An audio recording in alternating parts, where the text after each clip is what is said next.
wewe ni askofu, haijalishi kwamba wewe umeamua usiwe na dini, haijalishi wewe ni mganga, haijalishi wewe ni mchawi, siku moja matendo yote yataletwa wapi? Hukumuni.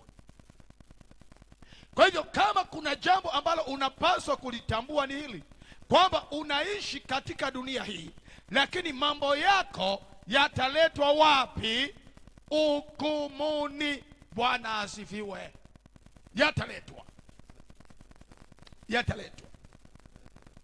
Yataletwa. Na sasa utaniuliza, kuna uhakika gani kwamba hukumu ipo?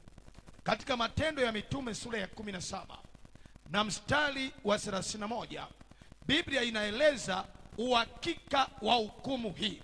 Matendo ya Mitume 17:31, kwa maana ameweka siku atakayo wahukumu walimwengu kwa haki, kwa mtu yule aliyemchagua, naye amewapa watu wote uthabiti wa mambo haya kwa kumfufua katika wafu. Mungu ameweka siku ambayo atawahukumu watu wote. Kwa nini? Kwa haki. Kwa lugha nyepesi, hukumu ya Mungu ni ya haki. Haleluya!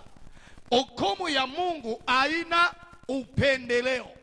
Sio kama hukumu nyingi za dunia hii ambazo wakati fulani unaweza ukapindisha haki, lakini kwa Mungu kila mmoja atapokea haki yake.